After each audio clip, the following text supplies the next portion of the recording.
Here we go. One more wonderful session hanging out together with my wife, and she's amazing. And discovered Who is the Roman 7 man? You made a book, and you got some hot. And yet it's so simple. You just basically ask the question, who is Roman 7? Who is he? And then one line answer. Yeah, and these are really from the Lord. I asked him, can you give me one-liner, a description of the Roman 7 man? Because it's so crazy, and everyone has these crazy ideas about him. And people are in bondage, and people are in chains, and thinking that, they're failing, and they're this dual nature, and the evil is in, and the war is in, and that's not bridal language, okay? Because of the fake theologians. Yeah, I know. There's so many theologians that are giving you fake news. Come on, let's hear the theologian. Let's hear the Holy Spirit. Okay, so who's the Roman 7 man?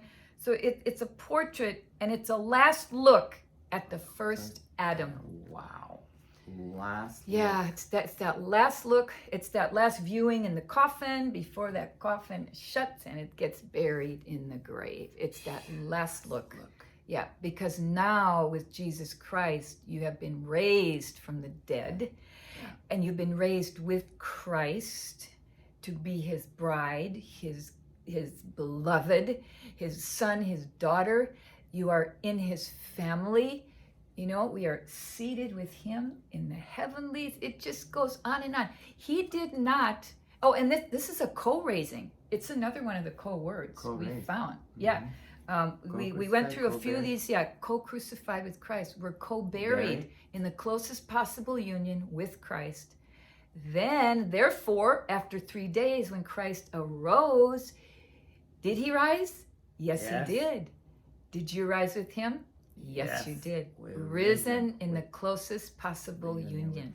He raised us up in union with Christ. That's Ephesians chapter 2. Yeah. Several places. He raised us up. It's all over the Bible. You're gonna. And where are we? We're seated in heavenly places right now. We're kind of like even closer than this. Yeah. You and Jesus. We're married to him, and we're in him in heaven. Our spirits are locked in a physical body here. And so he's talking right now. He's talking. He wants to talk to your heart and reassure you. Wow. Yeah. That's so good. Wow. Next question. I had another thought in that same thing. She says with the last look. It says in 2 Corinthians, it says, the old in Christ, we're new creatures. Yeah. New creation. The old has gone. Or passed. The old has passed away. And behold the new. Yeah. Don't look at that old memory. Yeah. I mean, it's in a memory bank somewhere. Just look at the new. Look at the new. Behold the new. Yeah. The last look at the old. And some say, but this is how they describe it. It's not gone all yet. It's in the progress of going and going. No, past perfect tense. The word is, Greek is past perfect. Yeah, and we are if we're in a process, we're in the process of discovering everything that he's done for us, every rich treasure he's given, picking up your handfuls on purpose, needing help to even lift that because it's so copious, abundant amounts of treasures, rich treasures. The fruit of the Spirit, my goodness, are you weighted down with the weight of his glory? Wow, come on. His love, his joy, peace, and comes from beholding and hearing. Because when you behold your love, the beloved, and you hear him speaks to you, that's hearing the word, faith comes from hearing, and beholding, look at it. Yeah. Look at him that's what Paul said to the Galatians. He kept turning their eyes back to the crucified Christ.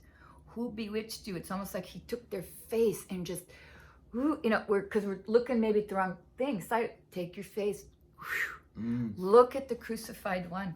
Our second year students, we teach through the whole book of Galatians. It's amazing. Verse by verse, practically. Yeah. That reminds me what Moses did. As a sign of what Jesus was going to do. He raised, there was a pandemic going on. Snakes were biting everybody. Yeah, everyone was dying by the thousands. So Moses brought the copper serpent on the pole. And says, look, Put your eyes. When you said that, that's what Moses did. That's what he did. Everybody. And those who looked were healed. Yeah, totally. You know, and that represented Christ crucified. Come on. The curse on the pole. He became cursed. You couldn't recognize. Who couldn't recognize? That's Christ? Is that him? That's not our Messiah. So either you receive that and become healed in all of your, heart, soul, mind, strength, physical body. All, is a complete total healing that he does. Total healing. Okay, here's one more. Page 10. We said we're going to go through all the pages. There's 60 pages, so. We're doing good. Yeah. Who is the Roman 7 man? He is a man before faith comes. Okay, now where'd you get that, Coco? Okay. Galatians 3:23. Conabear. This is a very old translation. Yeah. Rare. Yeah, we found that treasure. Yeah. But before faith came. Faith is capitalized in this particular, And it is capitalized in several others, which got us thinking. Why are they capitalizing? Yeah. So faith is something that you do, something you believe. But that got us thinking. Oh my goodness. Before faith came, we were shut up in a prison, inward under the law, in preparation for the faith, again, capital F, which should afterwards be revealed. Wow. So guess who is the faith? I wonder who. In this verse, I believe it's the Living Bible says, now that Christ has come. Okay, so instead of saying, now that faith is coming, just go right to the truth. Yeah. Now that Christ has come. Now that faith. And let yourself, let your heart, your new little creation heart see. Come on. Mr. Faith walking through the walls of your heart. Whoa. Just watch him show up and go. Yeah. And if you don't know, is he a ghost? Is he for real? Is he not? Well, like the disciples, when he did show up, he walked through the walls. Yeah, come on. And they weren't sure what to think, or because they were, hiding away. They were in lockdown for fear. And he said, you don't believe it's me? Okay. Locked down. What did he say? What did he show them? He showed them his hands. Come on. And his feet and his side. He said, put your fingers here. Touch me. See if I'm real. See if I'm real. He even ate. He even ate in their presence. He even ate. Yep. The Message Bible says they gave him a piece of leftover fish. I'm just going, it's so visual. Here's the resurrected, glorious Jesus. And he walks through, and they don't know who he is. Hey, you got some fish. Got some leftover fish. Yes, we do. I'm going, that speaks of provision, abundant provision. Here they are, a little scared. They're in lockdown. They're hiding there.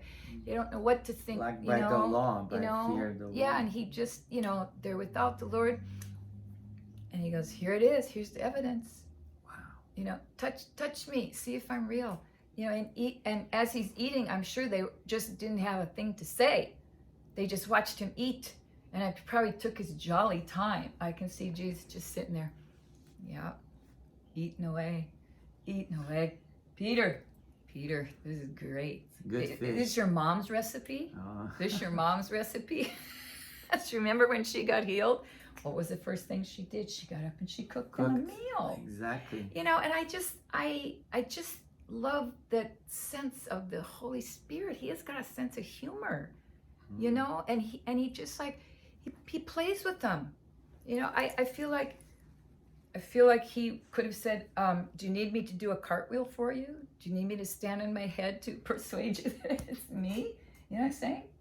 He's like, guys, and then let's not discredit Thomas and say, oh, doubting Thomas, he just a doubter.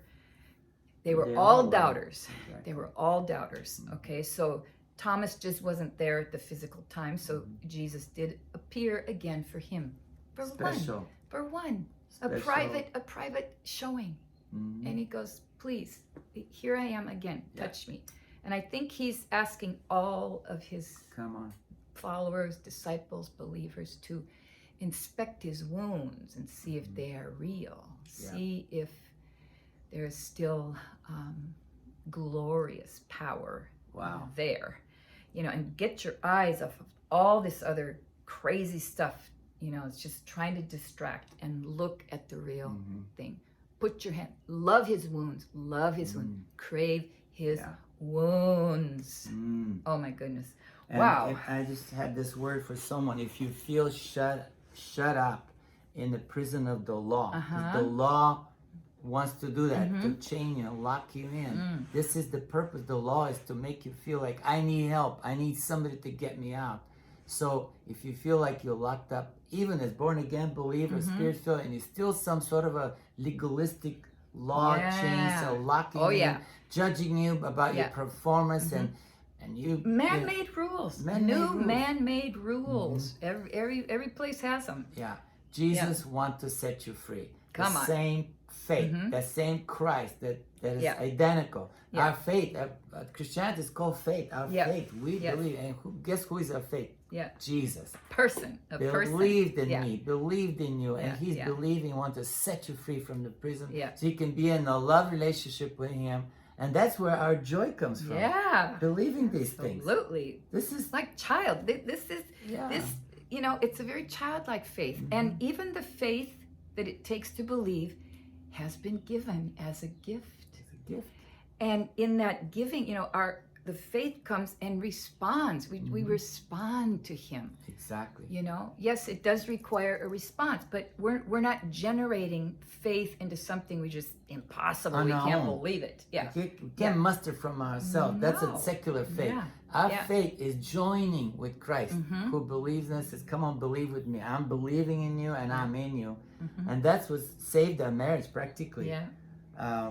Well, in 1995, 25 years ago, we were falling apart, and Jesus came. First, he came into your heart, restored you. Then, I just needed two. I needed more. I thought he only needed, she needed you back, but we both needed it. He restored us. And there he is. So just receive that faith, Jesus, that believes in you, and be set free from that prison. Amen. Amen. Okay, and that's the kind of stuff we're teaching. In our school, our online school, GCSSM, the supernatural school. You'll be activated in prophecy and we have healing and just everything. Amazing sons and daughters, leaders, they're prophets and they're evangelists and teachers. We have small groups that you can spend time together with, like up to 10 people. It's not like some big vast online thing. No, we have it. It's amazing. But there a lot of people are joining. And even in the Joy portal, we have people from all over the globe. It's a global Joy portal. Because everybody wants the joy of Jesus. That's what the world is hungry for. Go ahead, receive it. Take it right now. Take it. Boom. We love you.